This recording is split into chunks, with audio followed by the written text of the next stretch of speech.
Hi, welcome to the Good Apple Yoga channel. My name's Rachel and I'm the Good Apple. Today we're going to go over the anatomy of our downward facing dog. Before we get started, don't forget to like and subscribe so you don't miss out on any new videos.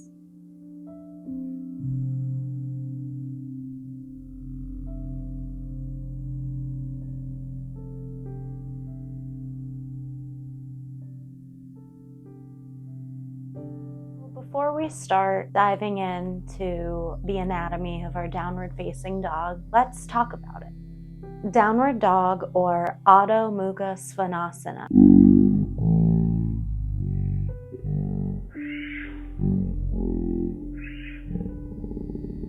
which translates to Adho, downward, Mukha, facing, and Svanasana is dog. Downward facing dog is one of yoga's most widely recognized poses. It helps to strengthen your core, your arms, your legs. It does a really wonderful bit of yin and yang of stretching and strengthening throughout the entire body. Downward facing dog also helps to improve posture and circulation, which we will talk about in a bit. So some benefits of downward facing dog. I mentioned it strengthens. Downward dog strengthens your wrists, your shoulders, your backs, your arms, your hips, and at the same time it stretches the hamstrings, the calves, the entire back side of the body. An important note, while downward facing dog is a common pose, it does take time and practice, and it is a journey. So listen to the body, and it does take a continuous journey of micro adjustments on and off of your mat. One downward facing dog might not look like the next one or the next day or the next time you step onto your mat. So it's important to listen to your body. If you have sore shoulders or your wrists don't need a lot of weight that day, be mindful of what you're doing before leading up to your downward dog and what you're doing after. It all has an impact on how you feel. So before we dive into our downward facing dog, let's just warm up a little bit. We're gonna come to our tabletop pose on our hands and knees. Spread your fingertips wide here. You want your wrists somewhere below your shoulders, your knees somewhere below your hips, and then spread your knees about that hip bone's distance. And then you can relax the tops of the feet onto the earth. In this tabletop pose, this is our Bharmasana pose, tabletop. We just start to gently rock side to side and rocking forward to back. Just taking a moment to check in with the body, check in with the joints. Maybe you start to make some circles or draw some shapes. What feels good and right here? Maybe you bend into one elbow, bend into the other, and just start to breathe. Invite your breath into this stretch, into this practice. If you'd like, you can bring some wrist or forearm stretches in, and you can do this by changing the direction of your fingertips. So rotating fingertips towards each other, or rotating them out away from each other. This all targets different areas of that wrist and that forearm. You can even externally rotate the hands, bring them all the way around to point back at you, rock the hips back, stretch throughout the front of that wrist, right where it meets the palm. Take a nice deep breath in. Exhale, come back forward. You can shake out the hands. And let's invite some cat-cows into our practice to warm up the spine. With your inhale, you're gonna hug the shoulder blades around the spine, drop your belly button towards the earth, tailbone points up, gaze up towards your sky for your cow pose. Relax the tops of the feet into the earth, and on the exhale, press the palms, round the spine, feel the shoulder blades peel away from the spine, tuck the tailbone down, and look back through your legs. Just gentle movements from cat to cow to cat, moving with the breath.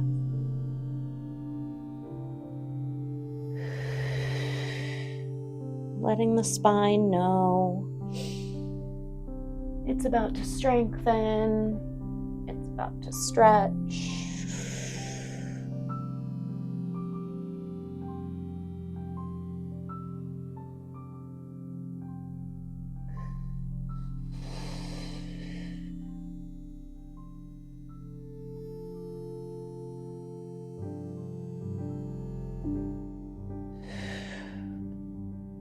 When you're ready, you can come back to neutral tabletop.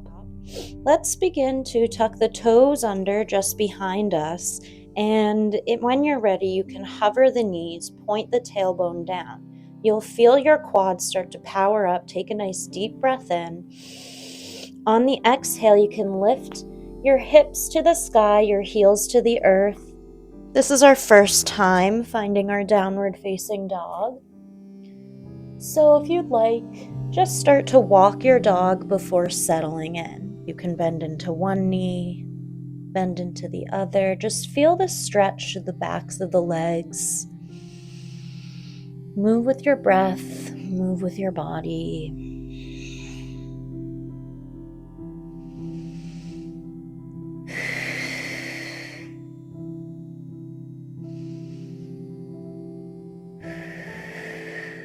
And when you're ready for stillness, you can spread the fingertips wide. Press down through the knuckles. Press the back of your thighs to the wall behind you. Relax your neck. Keep your head between your shoulders and your upper arms. And breathe. Inhale. And exhale.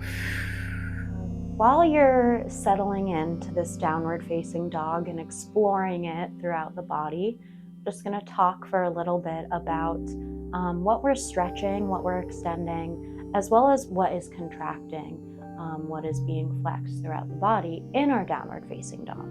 There's a misconception that downward facing dog is a resting pose, but it's actually very, very active. When you break it down from bottom to top, you'll notice there's active engagement throughout the entire body with that even stretching, with that yin and yang. Where we find our stretching.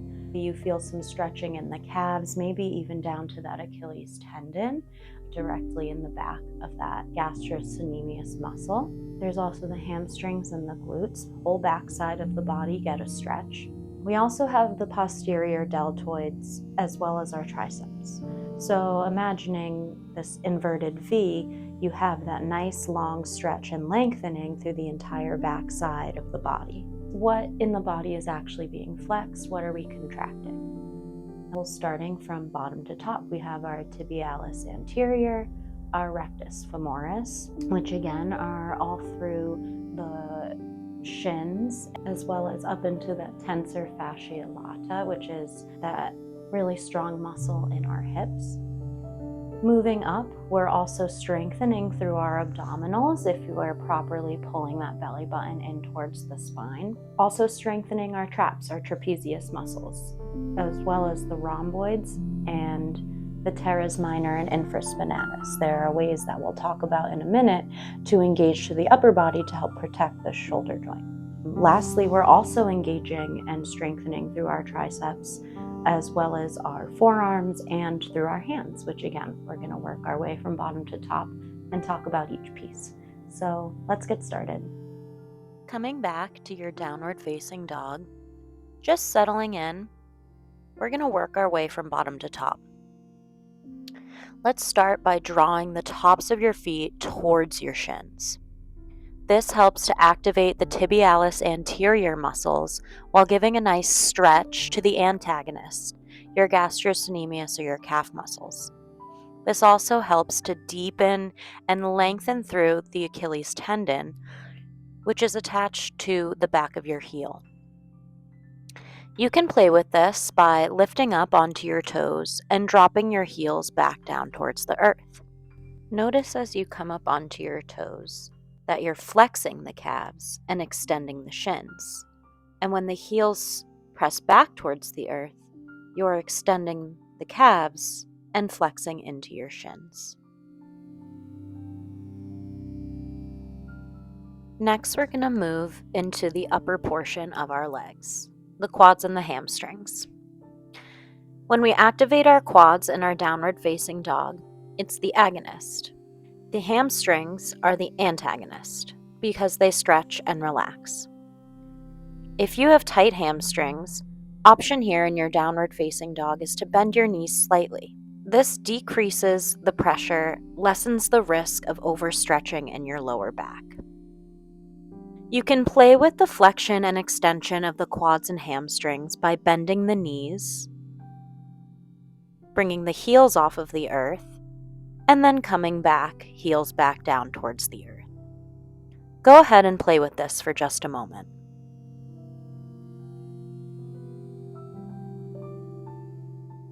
Next, we're going to move into the center of our body.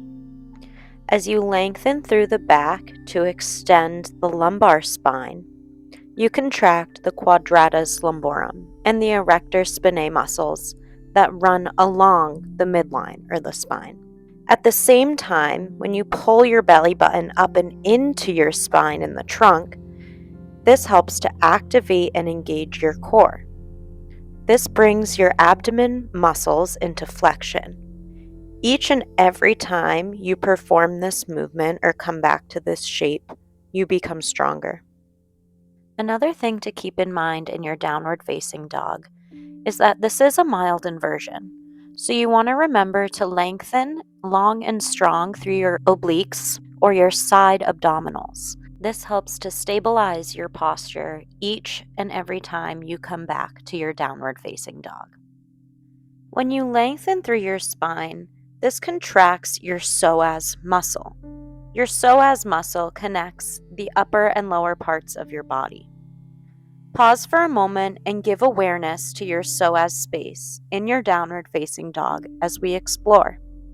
The contraction of your psoas muscle flexes the hips, tilting your pelvis slightly forward. Be careful not to round the spine or tilt the hips too far forward into posterior pelvic tilt. Next, we move to the upper back. By spreading our shoulder blades wide, you open up your upper back. Imagine your shoulder blades peeling away from your spine. By repeating our downward facing dog, our deltoids in our upper back strengthen each time we come into this shape. This engagement helps with posture by reversing the shoulders from hunching forward. Go ahead and try this by bringing your shoulder blades around the spine. Lastly, we're going to move to the forearms and the hands. Spread your fingers out evenly and imagine you're pushing your floor away. There should be a slight bit of air underneath your palm. Press the mounds at the base of your index fingers to engage your forearms. This helps to internally rotate the forearms and creates more stability and confidence in this posture. Go ahead and play with this and notice how the elbows rotate in and out. A reminder here that you should also be engaging through your triceps, as this helps to protect any tears or injuries to your rotator cuff in the shoulder joint. You can play with this and notice how the elbows slightly lock into place when you engage through the triceps. Again, this helps with overall stability and maintaining confidence in your down dog.